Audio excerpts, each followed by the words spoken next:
The Arctic attack is underway across the Bluegrass State. I'm Chief Meteorologist Chris Bailey tracking well below zero wind chills coming up. A state lawmaker ends up in jail after being stopped by police. A hearing today reveals new details about the night a stray bullet killed a Central Kentucky woman. Tracking, alerting, protecting. This is WKYT News at 5. The extreme cold has arrived, and it is only going to get colder. Our temperatures will continue to drop into the evening and morning hours. We have declared a WKYT First Alert Severe Weather Day because of this frigid air. WKYT Chief Meteorologist Chris Bailey's here to show us just how cold it will get tonight. And this is dangerously cold, isn't it, Chris? Yeah, it really is, guys. We're already into the danger category. Those wind chills are way below zero. Actual thermometer now down to 11 in Lexington. It's 10 in Covington, 2 Indianapolis, with a 0 showing up in Chicago. Up close and personal now across all of central and eastern Kentucky. Look at Moorhead, down to 10 degrees as well. So as the sun sets within the next hour, single digits will begin to show up throughout the region. Feels like 5 below right now in Lexington, -4, Danville, -3 into Richmond, 9 below zero into northern Kentucky. These are the numbers to dress for. It's the wind chill. It's what your body's going to respond to. It's what your exposed skin will think the actual temperature is. You get to -5, -10, -15, boy, you can get exposed skin to freeze in a matter of minutes or to get a little frostbite to set in. So that's why you want to limit your outdoor exposure later tonight and tomorrow. Wind chill advisory is out for the entire state as we go through this evening, and no wonder. Look at the wind chill forecast that, again, takes a lot of those numbers into negative territory right on through the first couple of hours of tomorrow. Then we begin to see a little recovery into the balmy single-digit wind chills coming up tomorrow afternoon. Still some snow showers out there. Those will end across eastern Kentucky. Single digits this evening with a wind chill of approaching -10. Tomorrow morning, though, is when it gets really brutal. Lows -5 to +5, depending on where you are tomorrow afternoon. Again, a little improvement, guys. Winds will lighten up a little bit. We will see high temperatures 15 to 20 degrees. I've got another Arctic shot that shows up before the week is over. We'll track that when I come back in a few minutes. All right, thank you, Chris. And given that situation, more than a dozen schools have already decided to cancel tomorrow because of the weather. Deciding whether or not to call off class for cold can be a difficult decision for districts. WKYT's Garrett Weimer shows us one district and what they looked at when considering a delay or a cancellation. Here in Bourbon County, school is already canceled for tomorrow. It's a decision the superintendent says she went ahead and made to help parents make arrangements if they need to, just because the forecast was not getting any better the longer they waited. Superintendent Lana Fryman says administrators here at Bourbon County Schools Central Office have had their eye on the weather since Monday, not just because of some snow, but mainly for very cold temperatures.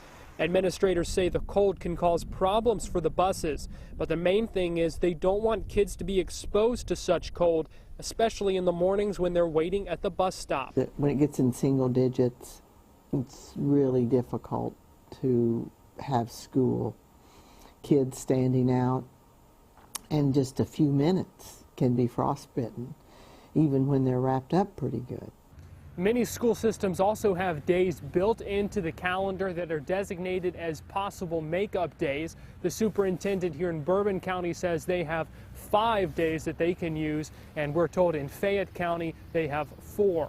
In Bourbon County, Garrett Weimer, WKYT. And we have a full list of closings at WKYT.com. Well, temperatures this low can raise your risk of getting sick or even injured, and that's why the Lexington and Fayette County Health Department is reminding people to use caution when dealing with this cold weather. Jennifer Palumbo is at the live desk with tips to stay safe. Jennifer? Well, Sam, these tips may seem obvious, but this kind of weather has all kinds of risks, from frostbite and hypothermia to falling on the ice. If you have to go outside, dress warmly in layered clothing, including something like a hat or scarf to cover your face and mouth. Water-resistant coat and boots can protect you from hypothermia and frostbite, the most common cold weather health concerns. Fayette County Health Commissioner Dr. Rice Leach says a little common sense goes a long way. It's all common sense. I mean, years ago, people living in Kentucky, they had to get out in this kind of weather to milk the cows. They had to get out in this kind of weather to knock the ice off the pond so the cows had something to drink. we were used to it then. Now most of us live in places that have forced air heat, and it's comfortable, and you can get by with running around on a day like this in a shirt like this. That's obviously not a good idea, though, if you have to be outside. The warning signs of hypothermia include shivering, confusion, slurred speech, and fumbling hands. The warning signs of frostbite include redness or pain in skin that feels unusually firm or numb. Dr. Leach says if you have symptoms of frostbite or hypothermia, call a doctor immediately. At the live desk, Jennifer Palumbo, WKYT. Also, people with heart disease or high blood pressure should talk to their doctor about shoveling snow or performing other outside activities. This cold puts an extra strain on the heart. Kentucky is not the only state, as Chris has showed us, dealing with this extreme cold weather. From New York to the Midwest, people are braving temperatures in the single digits, winds and slick conditions out there. When bundling up, it's key to have, as we've learned, to take a lot of layers and wear layers to stay warm.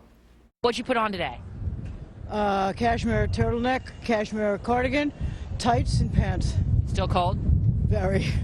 And you can see the wind blowing there. Temperatures on the East Coast and around the country will not be warming up until later this week, if then. A state lawmaker ended up in jail last night. State police say they arrested Republican Brandon Smith for DUI and speeding after a traffic stop in Frankfort. WKYT's Jordan Valines is tracking the case from Franklin County. Less than 24 hours after Senator Brandon Smith was arrested and charged with aggravated DUI, he resumed his elected duties here at the state capitol. Senator Smith was arrested just after 9 Tuesday night. Police say they initially pulled him over for traveling 20 miles over the speed limit on Leestown Road in Frankfort. Smith's arrest citation states that when the police officer approached his car, they could smell alcohol on his breath, and he reportedly had watery, bloodshot eyes. The trooper instructed Smith to complete a preliminary breathalyzer test, which showed a reading of .088. Kentucky's legal limit to drive is .08. We caught up with Smith Wednesday afternoon following a Senate session to get his side. Trust me, I want to talk, but I have to trust that the system's going to work. I have a guy that's helped me go through all the legal side of it, and he says that the best thing to do is be quiet.